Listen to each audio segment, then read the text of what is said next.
Cool.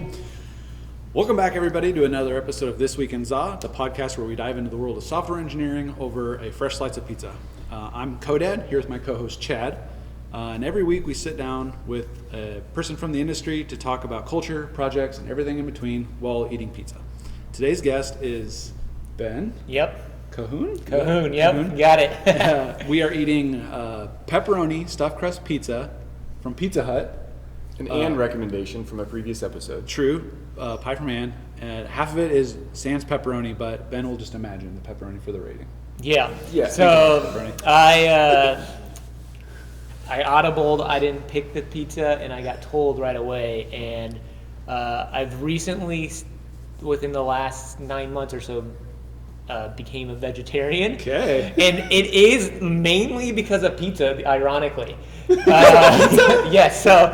I don't know how you. Okay. Yeah. I'll explain this. Right. It sounds like a backstory. So my wife went back to teaching a few years ago, and before we had our child, she stayed at home. And before she was when she was a teacher before, people had books. Mm-hmm. And then when she went back to teaching, no one had books. Yeah, computers everywhere. So like her day one, she went in that semester, which is never a good sign in teaching. That means a teacher broke their contract and is probably never teaching again. And after basically not teaching for 7 years, she went into a bad situation with classes and having to then learn a bunch of technology that she didn't go into before. So she was our main cooker at her house, and I was often like, pizza, right? Like, let's just get pizza. And so we probably got Valentino's pizza because it's like 3 blocks away from me 2 to 3 times a week. And then I would eat the leftover pizza basically every day. Okay. And so my LDL went from 99 to 132 in 1 year of basically doing this. And so I'm trying to bring down my speed run. Speed run. My bad cholesterol. Okay. And because I think I was like, the pizza diet, that's fine. Yeah. I'll just have salad and like fruit with it. Like, it's fine that I'm eating pizza like every meal. So I'll just be honest, it sounds like a wonderful diet to me. I thought it was fine until I 2 years in a row had really borderline bad blood or bad cholesterol. So I made the lifestyle switch to be a vegetarian, to like take out some of those other things, but I'm still eating pizza. So just not pizza with meat. So yeah, a little bit better. Yeah, but I'm not on the pizza diet anymore. We should have gotten blood tests at the beginning of the podcast, and then after a year. That's like some sort of bad science experiment. Okay. But then we like to start with a kind of a tough question. Okay. Right as someone takes a bite of pizza, that's also one of the goals. You know, like kind of tell us a little bit about yourself. Kind of what is your biggest mistake? Yep. And what did you learn from that mistake? So I guess one thing is you said talking. I'm not in the industry. I'm not a programmer. Yeah. So I guess a little bit about myself. Like we put on. I'm an owner of a small business called Pink Girl Events, and we put on running races. And there is, obviously, with any small business, there is lots of technology involved in it. So we've been doing that for 17 years. Our bigger events that people probably know are the Market to Market Relay, which is the first event that we put on, and that turned 17 this year. And then the Good Life Halvesy was a couple of weeks ago. So in an annual year now, we put on 8 events for about 25,000 people. And from a day-to-day operations, like technology is obviously like, I'm sitting at a computer like most of my day. And then like I get off my computer around the races and do a bunch of manual labor and unpack our 4,000 square foot warehouse and put it outside for 24 hours to then pull it back in. So to your question, from a technology standpoint, I think probably one of there's probably 2 things. One, I think early on we like most people that were our bootstrappy business, we were self-programming a lot of stuff through what we knew how to do. So Excel and certain aspects like that. Like we're using a lot of data because we're handling a lot of people, right? And like basically there was mistakes along the way, and that's probably a lot of how we got introduced to you guys, is because we needed a smarter system than what our home built system was doing. Right. But we also purchase a lot of, or use a lot of out of box systems. And probably the biggest mistake I made one time was registration platform is like how all of our money comes in. So like a shopping cart, like, you know, most businesses probably are using, you know, like Shopify would be an example, but there's a specific industry like everything for running. There's registration platforms, and there's several. When we first started, Active.com used to be like the big registration platform, and then people would try to like steal their big piece of the pie. In 1 year, Market to Market is such a weird event because it's teams. So most running events are individuals, right? And so early on, we would basically, the team captain would sign up, and then we would, the first few years, would have this paper waiver that their 8 team members would then sign and turn in on event day. But this is really hard for me because I'm ordering 5,000 shirts and I'm getting a paper waiver like really close to the event. Or maybe I'd ask them for an Excel sheet, and everyone's terrible with deadlines, as you guys know. Like deadlines, it's human nature to procrastinate, right? Like, and so I'm trying to forecast orders knowing one person on a team of 8. And so a new registration platform came out, and they're like, we can handle teams. And so I was like, okay, but I didn't do enough vetting of it. And I was like, okay, we're opening today. And early on in Market to Market, like we literally would sell out in 4 minutes, 3 minutes, like this, right? So we opened a registration platform, and everyone was like, that was so simple. And then I look back, we took $0. Like I set up it wrong, right? So we registered 350 teams or whatever it was that year, and brought in $0.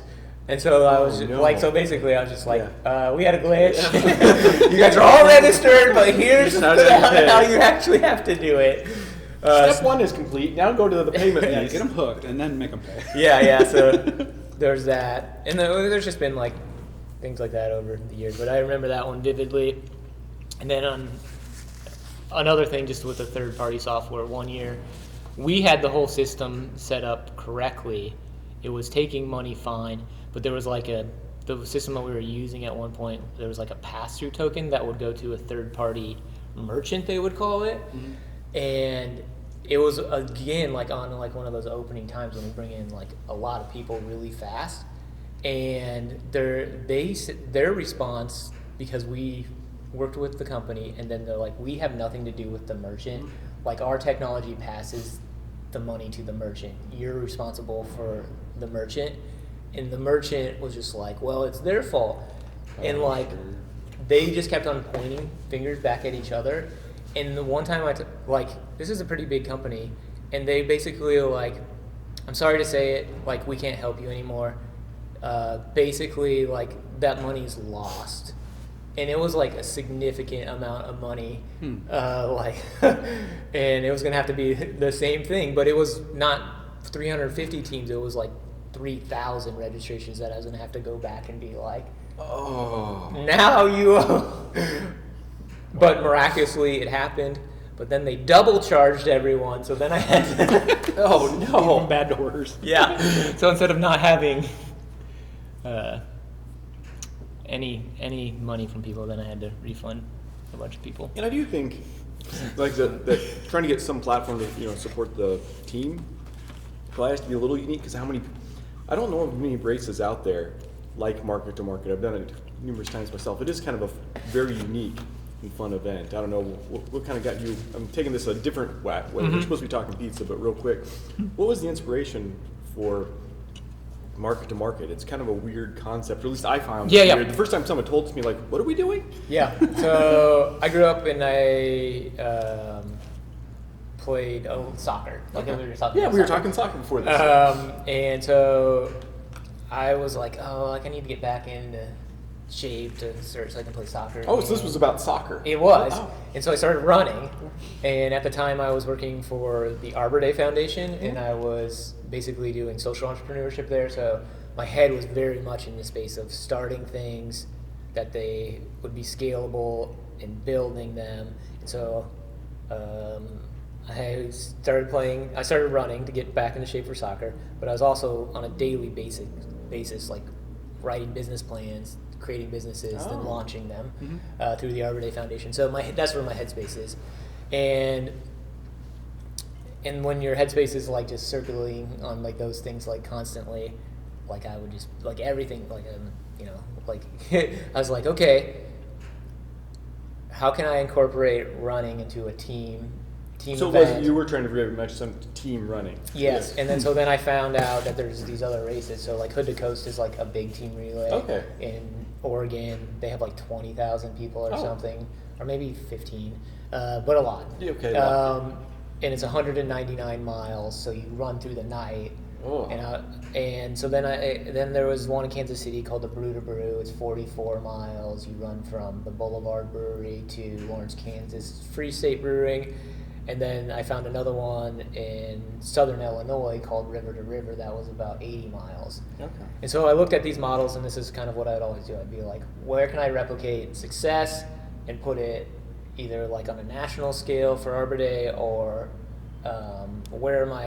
what models are working? And I was like, oh, this is the thing. Like, Yeah. I want to start running. I can trick all my soccer teammates into running. And naively, I was like, I'll start this, and then I'll run in it. And then quickly I figured out, there's only one of me, and like this event's like really big, and like there's 80 miles, and like I'm organizing all these people on event day that really don't know what they're necessarily doing, so I'm creating a plan for them and they're implementing the plan. And so I wrote the business plan, naively was like, okay, this is how it will go, and then by year 3 I'll basically be out of it, and then I'll just run in it. Did that work at all?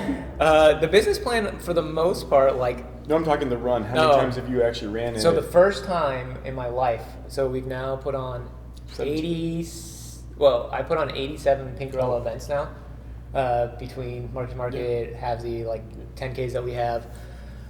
We put on 87 events, and this year was the first time I've ever ran in one. 17 years later. Yes. Better late than never. Yeah. Better late than never, I guess. And I was like, it was great. I felt like a secret shopper or an undercover boss, right? I'm doing it, but I feel that now, like, my mind is completely switched to organizing versus like running, and I'd rather just run in someone else's events and like enjoy it versus being like, oh, like, that's how that works there. Like, that's not how I would have done that. Okay.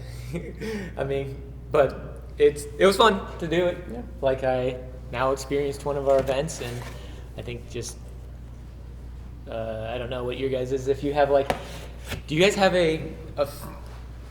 I have a like every so often in years is like kind of a lifetime where like you transition to like your next lifetime. I kind of think it's like a 7 to 8 year cycle where it's like, okay, like 8 years ago I was doing this in my life, and now I've completely transitioned to like this. And so like 17 years ago, like, and probably for a good 8 years after that or whatever, like running was my passion. Like, I was running 2,000 miles in a year and hitting marathons, and like it was like really exciting. I still really like it. Like, I ran this morning. It's just more of like an opportunity for me from like a health standpoint and a mental standpoint, and hang out with friends. It's not like it's not like a part-time job like it was for me when it was like really at the height of my passion. So I still thought it was really fun to run the event, but like it's not like I'm not doing as many as I did. So like that cycle of my life is different. So I don't know if I would have ran one of our events 10 years ago if like I would have been like, that's it. This is it. Like, organizing is dumb. Like, I'm back into full on running. But you still really enjoy soccer, though. You're still doing that on a frequent. Yeah, so I started picking up soccer again. So when I was really into running a lot, like Steve was saying, like like, I don't know if he's transitioned because he's both really Yep. into running and soccer. But I was like, I am running so much. Like, I'm dedicating 10 hours of my week of my free time basically to running, that it wasn't worth it for me to like play soccer anymore, because I was like, oh, like I wanted to like do this good at this marathon or whatever. So like so I quit for a long time, and I just started playing again like 2 years ago. Okay. Cool. All right, and we haven't let you have any pizza. We got to get a pizza review. All right. Yes, we got a most important. So I haven't had Pizza Hut in a long time. It is better than I remember it.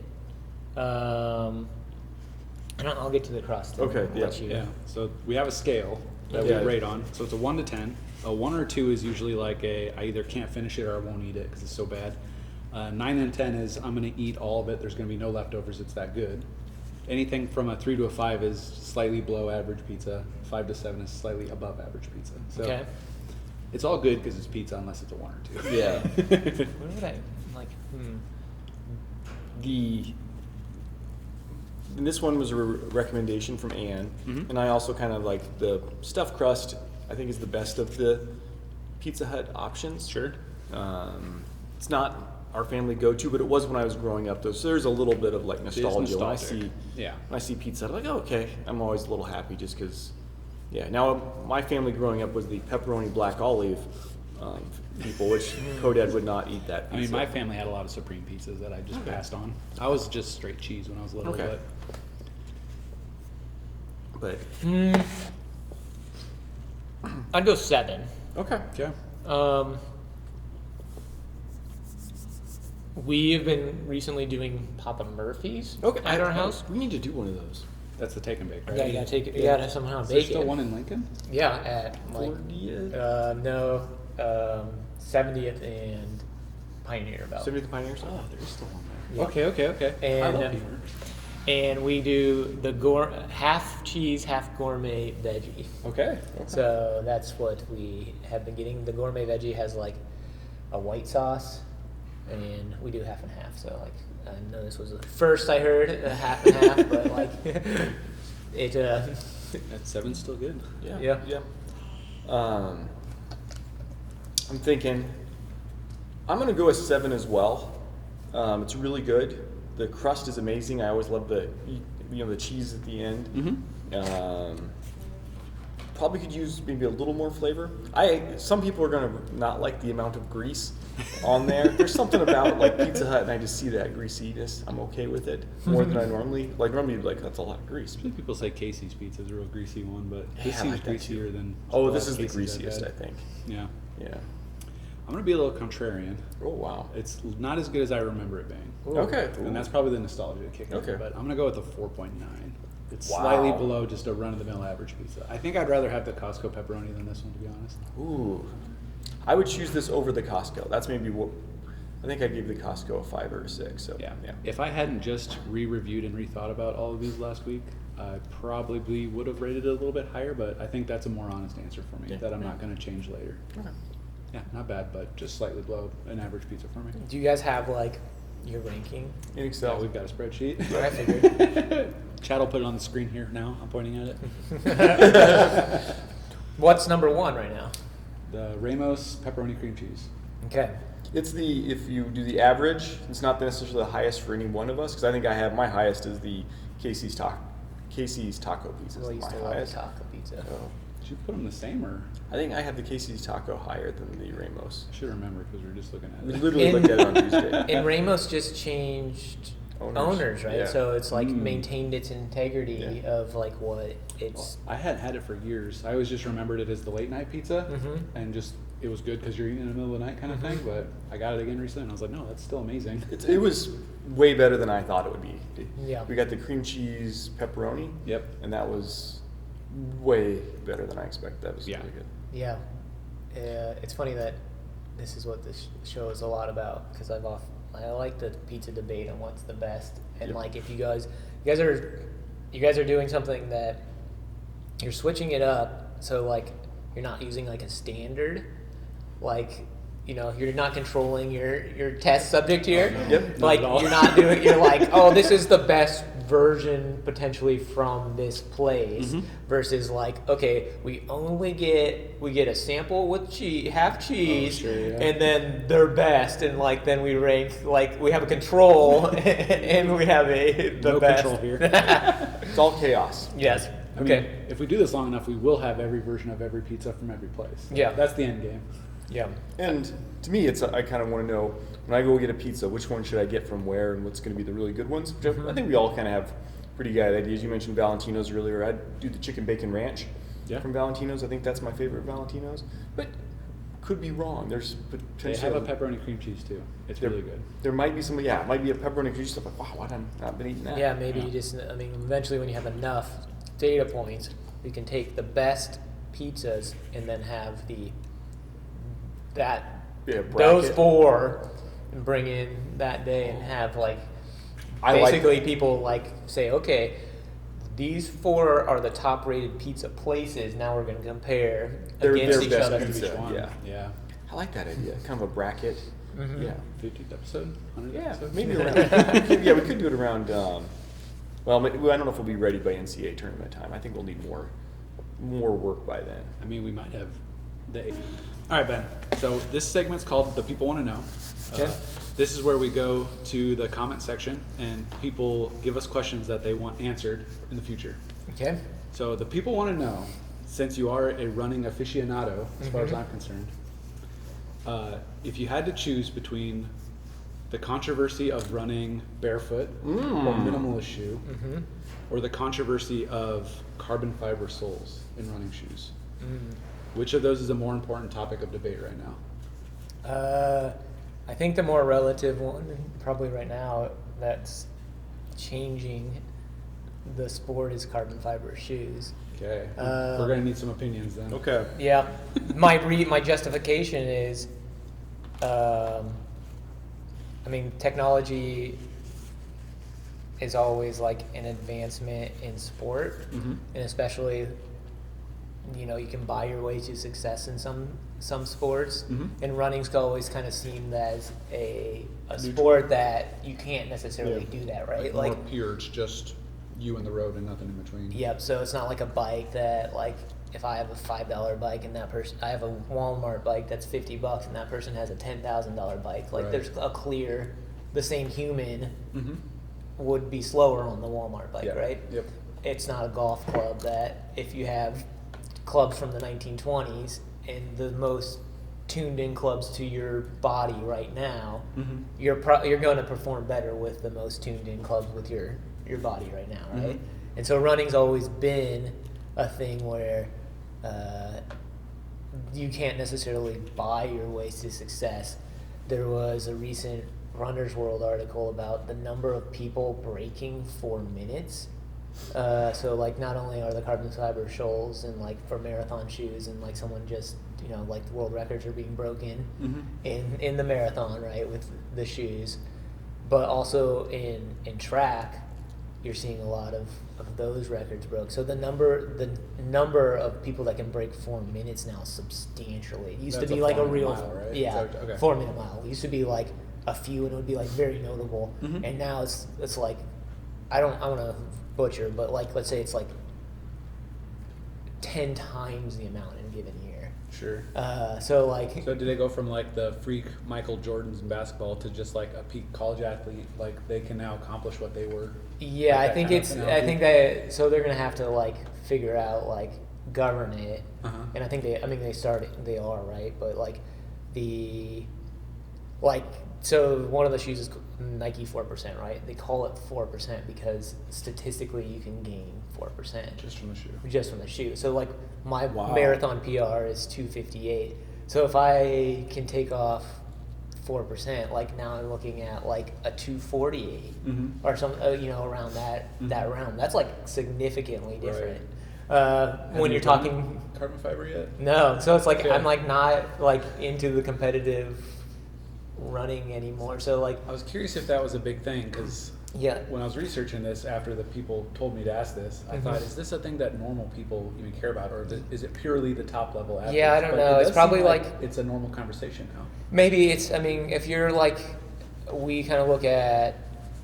In our universe, we have people that are PR sakers or like trying to achieve like a personal best. So like they're an amateur, but they're like really care like how they do. They they may wanna want to push go themselves. to. They may want to go to Boston, or they just want to get their best time. And Boston just lowered their standards again, and I think it's probably a lot to do with that. So Did they lower it 4%? it is about that. It used to, so it's like changed in my running history. Like when I started running, and it's all age based too, Yep. so and gender based. When I started running, it used to be 3 hours and 10 minutes. That when I was 25 or whatever, and then. I think maybe now it's like you have to run in the same age bracket 2 hours and 55 minutes. So it may be Wow. about that. That's a significant decrease. Yeah. So you think a good percentage of people running in those big marathons are using? Oh yeah, for sure. Like if you're trying to win, definitely if you're trying to qualify for Boston. Yeah. Like it's like, I mean,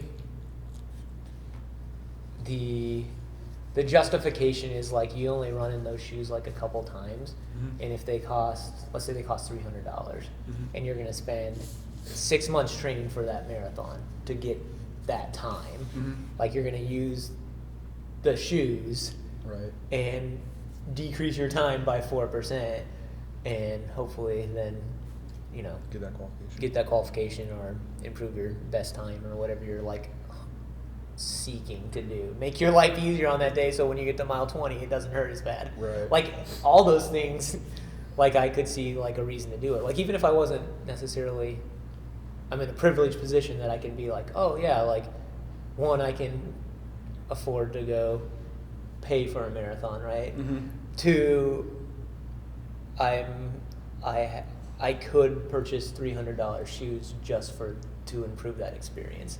So even if I was just gonna go run a marathon in 6 months from now, like it would enter my brain like this will be easier for me Right. by buying these shoes, and my legs won't hurt as bad. Like I won't be as mentally distraught in the last miles. Yeah. Yeah, it'll be more enjoyable Yeah. experience overall. So would you rather see everybody be forced to run barefoot or something of that nature? I don't know. Like again, like I think like if it was like I think that would wreck people's bodies on the opposite end of the spectrum. Like unless you trained Right. for that. For an example, like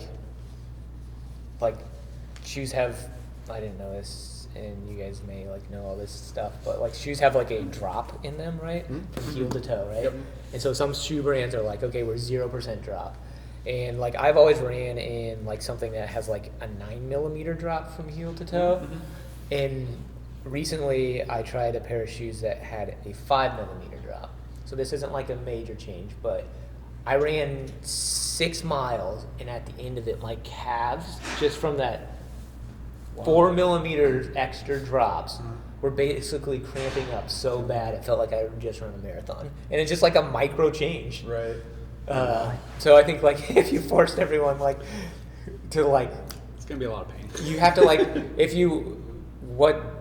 I think what people that transitioned into it, you either just like got over it and your body's more adaptable than mine, or like you slowly made the transition to like having like a minimalist or 0 drop shoe, so like Right.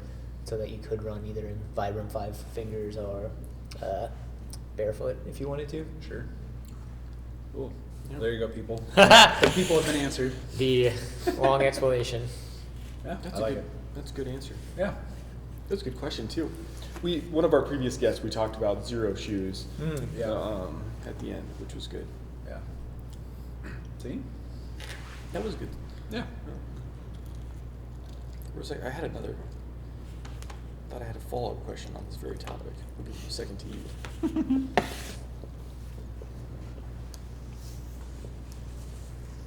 Do you have a question? You got topic question. Yeah, I know, but I had one that kind of came up because of this. Uh-oh. I was going to dive into. Did we name the last segment? No, did we? We should. I don't know. I thought we did a great topic on the controversy, but around should you be allowed the carbon fibers? I didn't know it was that big of a deal. For 4%. I've heard rumblings, but I've never actually talked to a runner about it. So, my biggest conversations around this is Everett he's really promoting the zero drop shoes or whatnot, but so I hadn't heard the other side really. Yeah, I mean, if they work for people's bodies, Yeah. I don't think there's necessarily the zero drop. I don't think is a personal preference choice. Yeah. It's not like It matters. It's not like I would be interested. Like you probably know is why he think if he has a strong opinion, it's just not my personal preference. If he's this is making me a fitter human because of this stuff, and it could be it's just I didn't have the patience to transition to it. I'm just this is my best form of easiest form, laziest form of exercise, if you want to say it that way. I do, because it gives you the least amount of time to go do something, and you get the most cardio benefit from it. If I want to go bike, I have to do it for 2 hours, twice as long, right? I mean, I didn't want to spend the time to transition to a pair of shoes, but I'm also probably one of the least flexible people around, so there is probably benefits to me for biting the bullet and suffering, right?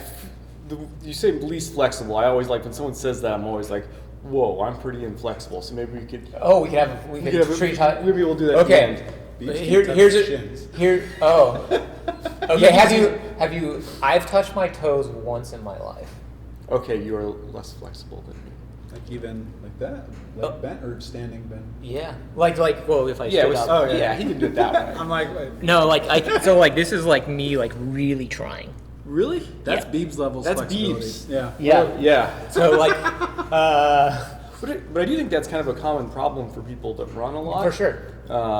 You're You lose flexibility while running. I do a lot of, we do Taekwondo and BJJ, and flexibility would be a hugely advantage to me if I had it, but I can't get it. The one time in my life I touched my toes was a freshman in college at UNL. I took a Taekwondo class for one credit, and there was a lot of stretching involved in that class. And you got there. And the professor would often be you're not even trying. And then he'd come over and Stretch it out. push my legs into the air. And I was I'm going to rip my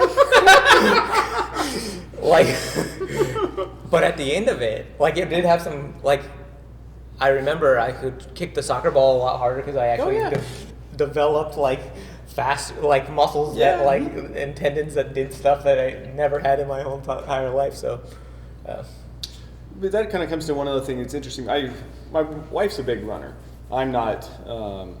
I enjoy the market to market, the stuff like that. I enjoy, and my knees have become, so I haven't been running as much lately. But not a huge runner. But the one thing I find fascinating about it, though, in the book Endure by Alex Hitchison or something like that, I think it was his name.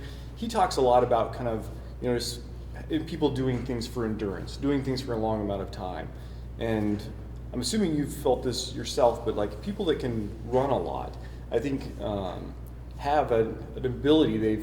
Partially it's been developed just for pain tolerance, or just can grind through things. I know the common test is how long can you leave your hand in a bucket of cold water? Yeah. And runners supposedly just can inherently kind of do it. My wife can do.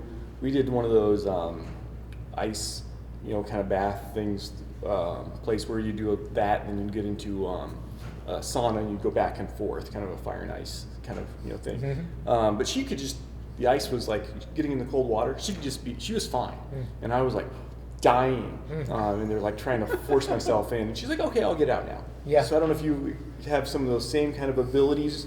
I've never tried. I guess I haven't done any cold soaks or anything of that nature. So I don't know. You had all the running you've done. I had a friend that was getting his PhD in human exercise science at the university, so I've done like the VO2 max test where they like put the thing over your mouth The and mask. and they like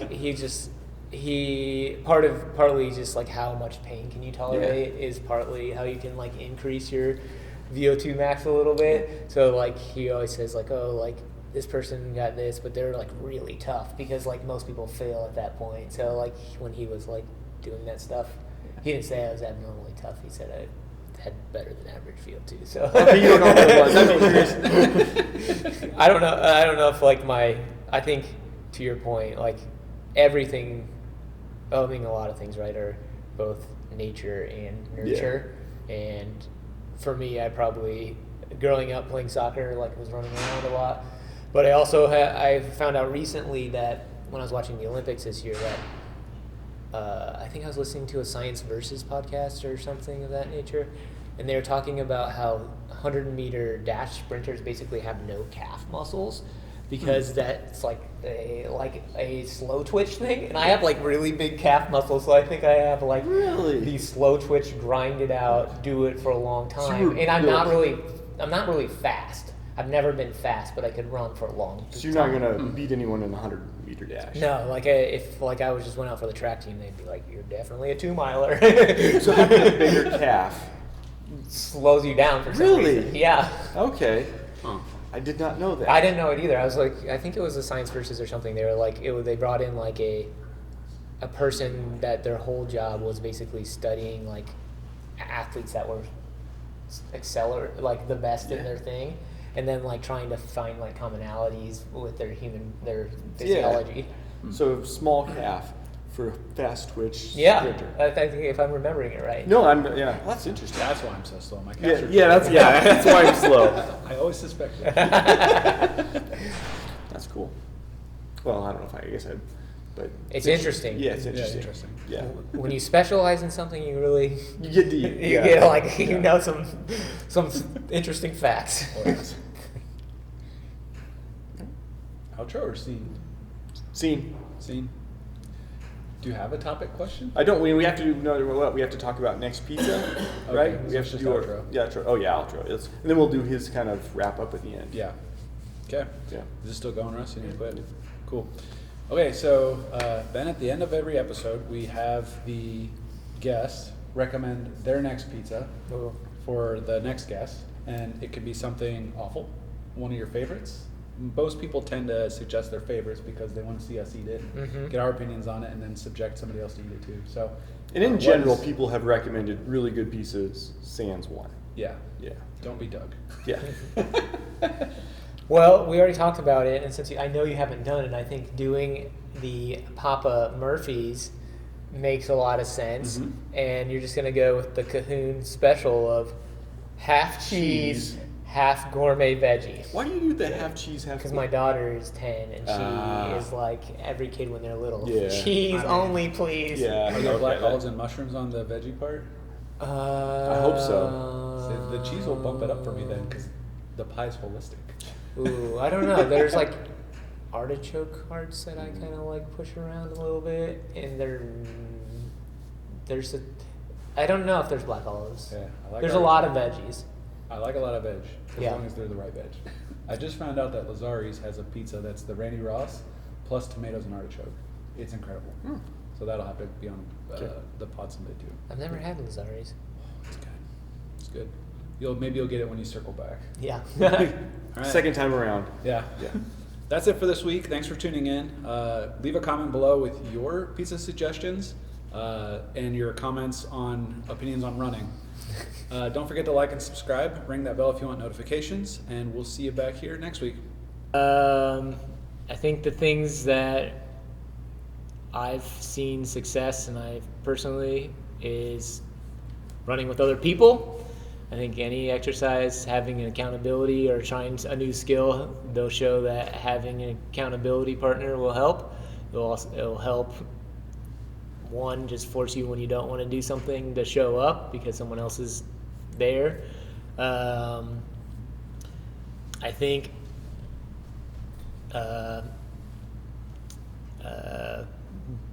finding like a big group sometimes is helpful. Like I know there's one that meets here in the Telegraph. There's many at the running stores, but it just gives you the opportunity to experience community. And then like anything, like I think having a goal. And for me, when I started running, it was, I started running and said, I'm going to run a marathon. Like I just jumped all in. And that was the goal that forced me to do it enough and scared me enough to do the thing over and over again. And along that journey, I found out that I really liked it. A lot of people will do that thing and it's like, I'm going to bucket list a half marathon, and they'll get to the end of it and say, I did it, and I can say I did it. But a lot of people will say, I did it, I'm proud of that, and I want to make it part of my lifestyle. So I think